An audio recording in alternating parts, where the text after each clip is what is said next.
It's kind of hard to do.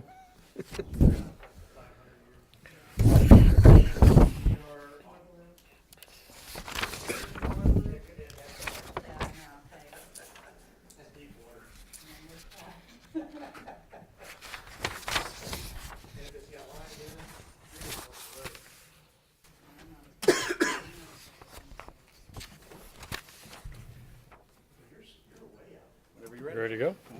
All right. Call to order the Bellbrook Planning Board for the Thursday, January 27th, 2022. Call to order, or roll call, sorry. Mr. Bennett? Mr. Stengel? Yes. Mr. Thompson? Yep. Mr. Tuttle? Yes.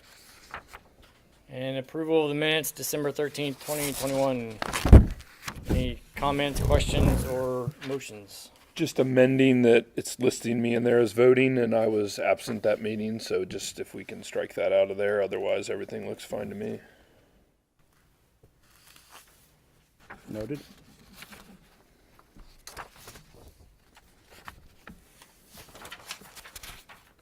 Mr. Stengel, you got a question, comments, or a motion? I do not. Well, do we have to motion to approve the amended minutes? You can either motion or, considering those comments and those adjustments, the chair can declare the minutes approved. Your call.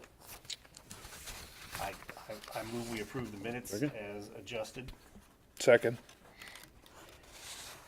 Motion to approve the minutes with the correction of removing Mr. Tuttle was voting. Mr. Stengel? Yes. Mr. Thompson? Yes. Mr. Tuttle? Yes. And it doesn't look like there's any old business on the docket, so the new business is the zoning case of the National Flood Insurance Program. Can you Certainly, Mr. Foster, our Community Development Administrator, will handle the presentation on this. Thank you, sir. Mr. Chairman, members of the board, as you know, the City of Bellbrook, along with 755 other communities in the state, participate in the National Flood Insurance Program, or NFIP. The program is administered nationally by FEMA and statewide here by the ODNR. Participating communities are required to adopt and enforce the floodplain management regulations that do comply with the guidelines of the NFIP. The document before you this evening depicts some changes to the flood insurance rate map and also introduces proper language necessary for us to update Article 15 of the zoning ordinance. The finalized map and the associated documents will become effective on March 8th of this year. The planning board will make a recommendation to the city council on this particular matter.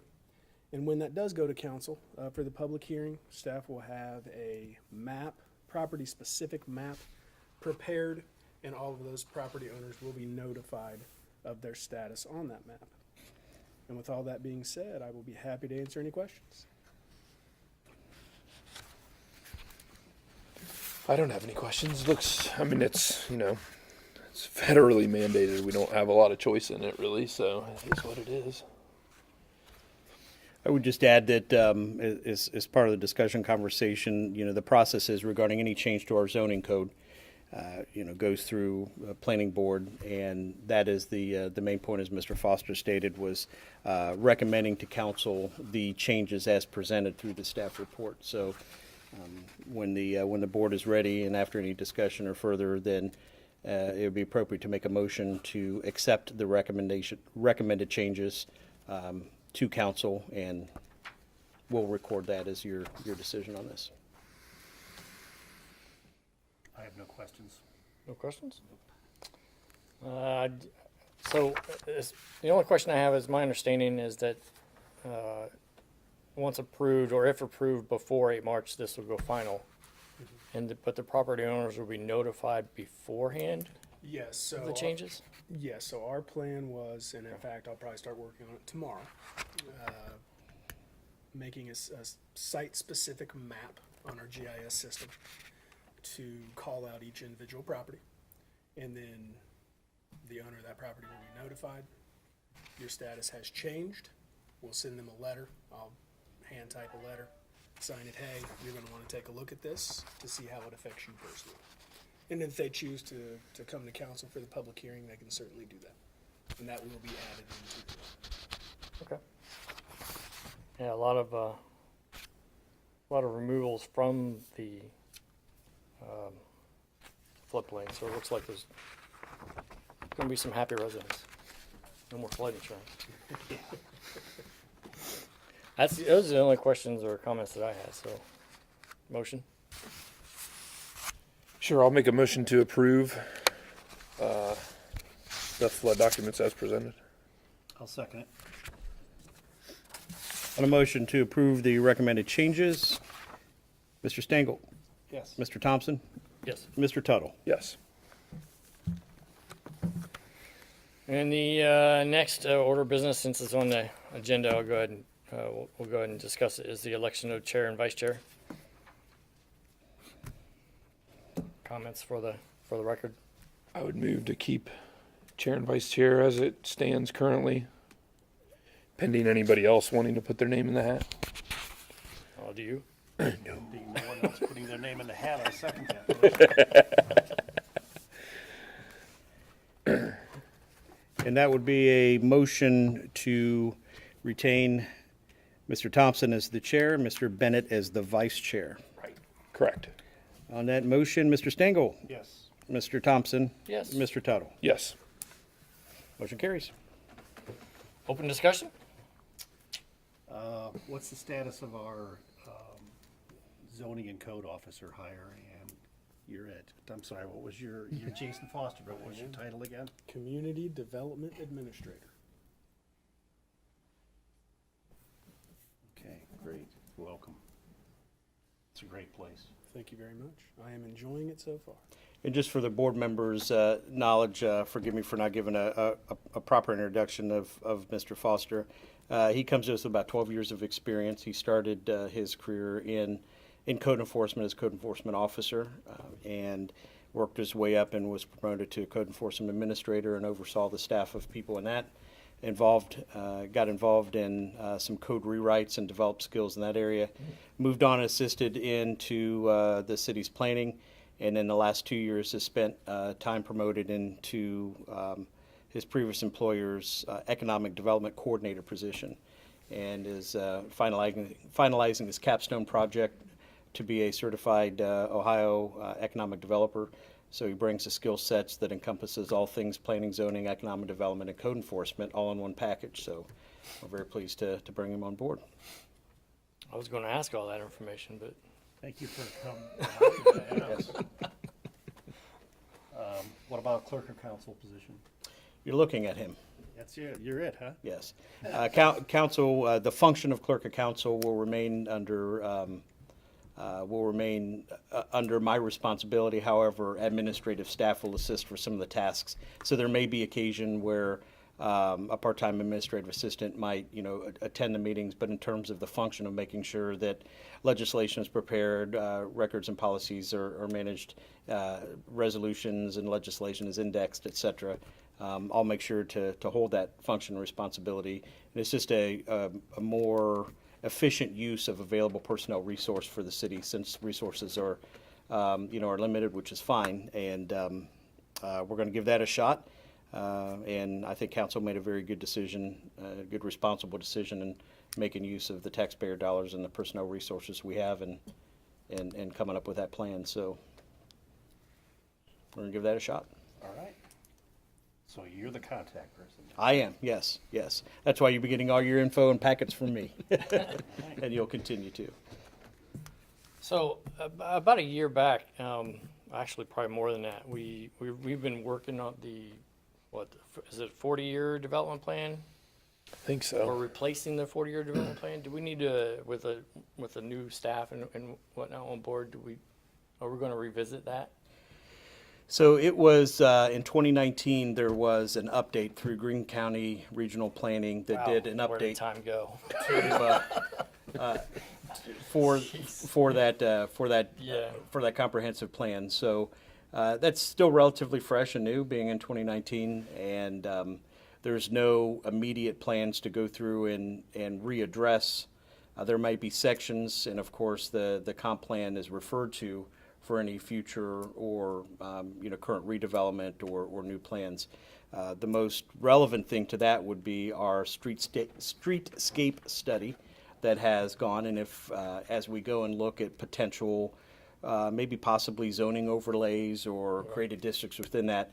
Some of those ideas might come out of that plan, and that's something that obviously will be brought back here, and we'll have a chance to do that and make modifications. And all that does follow the guidance of that comp plan to make sure to revitalize downtown, look at thoroughfare plans, look at the appropriate zoning and use of the land, within especially the downtown village district and any potential further development of existing parcels outside of the village. So, Okay. yeah. Yeah, just because that hadn't come up recently in conversation, so I just wanted to Yes. put a touch point on it. Are we still planning on overhauling the zoning code?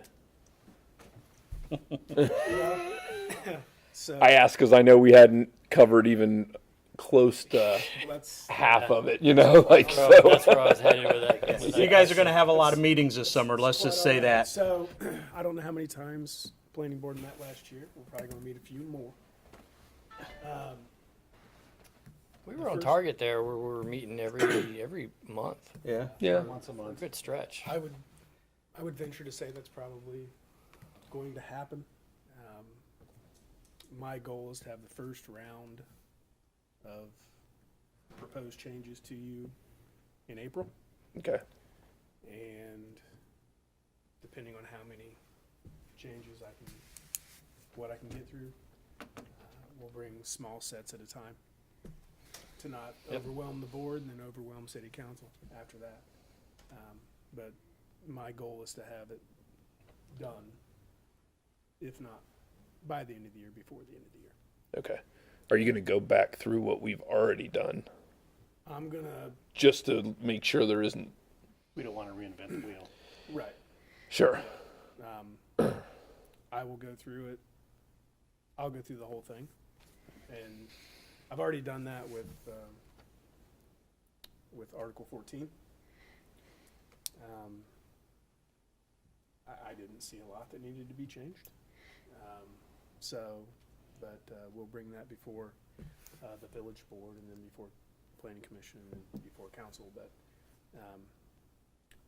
subtlety, probably, more so than anything else. We're not talking about a huge overhaul, Okay. particularly for what I've seen so far. Okay.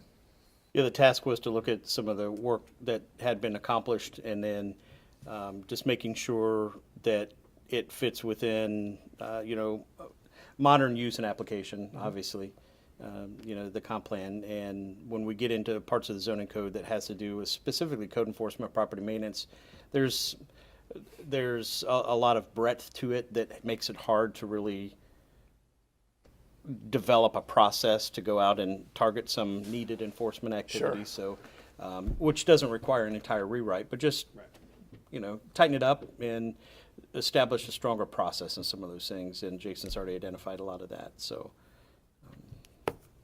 Yeah, I think it's where we left off. We were looking at. Yeah, we had started on that, but that's what I was wondering if there's, even some of the stuff that we've already touched, there's probably places that can be cleaned up.